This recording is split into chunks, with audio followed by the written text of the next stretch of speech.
Hello friends, स्वागत है आपका आपके अपने लीगल चैनल में। मैं हूं एडवोकेट सनी शर्मा। दोस्तों, आज का ये केस है पति और पति पक्ष की तरफ से लीगल राइट उपयोग करके अपनी तरफ से लड़की यानी पत्नी पक्ष पर केस करने और उसके सही समय का। बहुत सारे मामलों में ऐसा होता है जहां पर आपके ऊपर मामला दर्ज ही नहीं हुआ है, केवल और केवल धमकी भरा दौर चल रहा है और आपके मन में चलता है कि साहब हम कुछ कर दें, या फिर आपके ऊपर एफआईआर हो चुकी है, आपके मन में चलता है साहब हम कुछ कर दें, या फिर एफआईआर को काफ़ी टाइम हो चुका है, 3-4 केस चल रहे हैं, हम कुछ कर दें।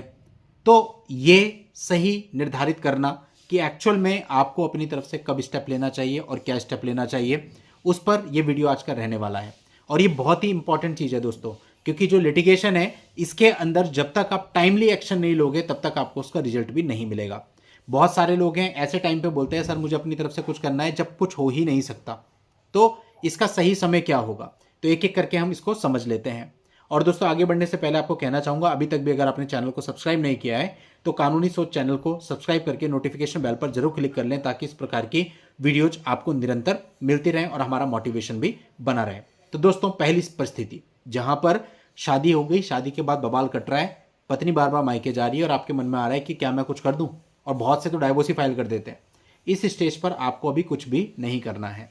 डाइवोर्स डाल के भी आप फंसेंगे और कुछ करके भी आप अभी फंसेंगे। अभी आप वेट करो और एविडेंस कलेक्ट करो। इस पर एक डिटेल्ड वीडियो मैंने कल भी बनाया था। अभी आप सारे एविडेंस कलेक्ट करो और इसके बाद वेट करो उस परिस्थिति का जब वो आपको छोड़ के जाती है या फिर आपके साथ रहते हुए ही आपके ऊपर कोई केस कर देती है, कोई कंप्लेंट कर देती है। अभी तक आपने अपनी तरफ से कोई काउंटर केस नहीं किया है।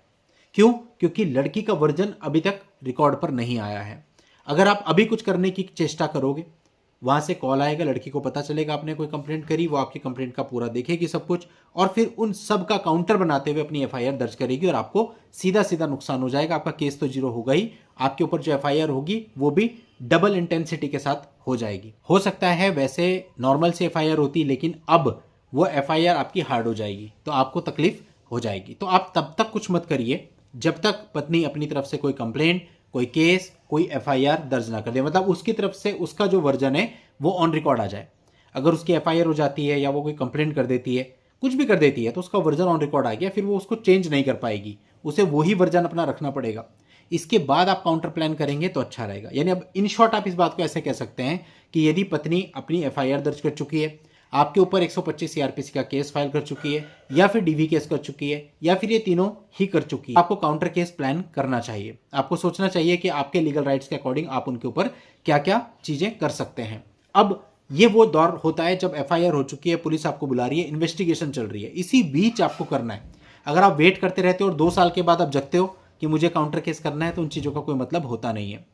सेपरेशन को 2 साल हो गया, 2 साल से कभी मिले नहीं, क्या केस चल जाएगा। और जो एविडेंस थोड़े बहुत होते भी हैं वो भी 3-3, 4-4 साल पुराने होते हैं, तो कुछ आपकी तरफ से हो नहीं पाएगा।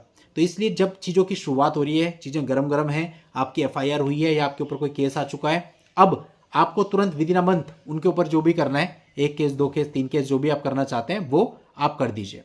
अब फिर यहाँ पे प्रश्न आता है, सर वो केस कौन से होने चाहिए। अब आपके परिवार की परिस्थिति क्या है। हो सकता है आपके परिवार में कुछ फीमेल मेंबर्स हैं जिनके साथ उन्होंने गलत किया है, तो फीमेल मेंबर्स की तरफ से काफ़ी केसेस बन सकते हैं। डोमेस्टिक वायलेंस का केस बन सकता है, डिफेमेशन का केस बन सकता है, कोई क्रिमिनल इंसिडेंट हुआ है तो कोई क्रिमिनल केस भी बन सकता है।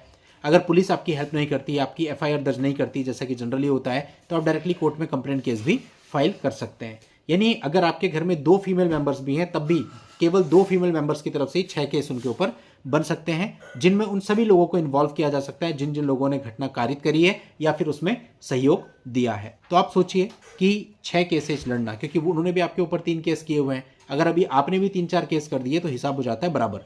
फिर आदमी को कहीं ना कहीं ये रियलाइज होने लगता है कि उसने शुरुआत करी थी जिसकी वजह से वो इस लफड़े में फंस गया और वो उसको निपटाना चाहता है। अगर आपने कुछ नहीं किया हुआ है, केवल आप डिफेंस में 200 किलोमीटर दूर या 500 किलोमीटर दूर जा रहे हो, तो उससे उनका मनोबल बढ़ता है कि हमारा तो कुछ जा नहीं रहा, हमारे तो अपने ही प्लेस पे चल रहा है, या फिर उसमें मेंटेनेंस बन जाता है और आप पे कर रहे होते हैं, तो उनका मनोबल बढ़ता है फिर कि हमें तो कुछ मिल ही रहा है ना, कुछ जा तो नहीं रहा है, उसी पैसे से हम लड़ रहे हैं। लेकिन अगर आप शुरुआत में ऐसा कर देते हो तो देखो मेंटेनेंस बनने में तो टाइम लग जाता है, कई बार 6 महीने, कई बार साल भर, और उससे पहले पहले अगर उनके ऊपर 3 एडिशनल केस आ जाते हैं, 4 एडिशनल केस आ जाते हैं, तो डेफिनेटली वो लोग भी सोचते हैं कि यार हमने तो क्या 1-2 से शुरुआत करी थी, अब 1-2 और आ गए, 4-4, 5-5 केस में हमको लिटिगेशन फीस देनी पड़ रही है, दूसरे प्लेस पे भी जाना पड़ रहा है, तो लोग कहीं ना कहीं निपटाने की तरफ आएंगे, उसको खत्म करना चाहेंगे और इससे बाहर आना चाहेंगे। लेकिन बात वही है कि अगर आप टाइमली इन चीज़ों को करोगे तो फिर उनकी मेंटेलिटी पे फर्क पड़ेगा।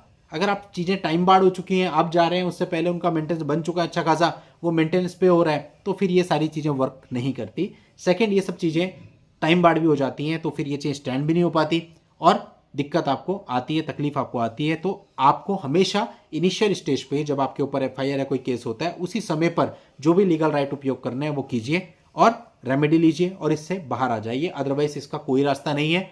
लड़ने का तो वही है, या तो आप पैसे देके सेटलमेंट करोगे या फिर आप 10 साल 12 साल 15 साल जितना भी चलेगा लड़ते रहो और कोई सॉल्यूशन नहीं है। चलिए दोस्तों, आज के इस वीडियो में इतना ही। नेक्स्ट वीडियो में नई जानकारी के साथ मैं आपसे फिर मिलता हूं। तब तक के लिए goodbye and thank you for watching. Take care.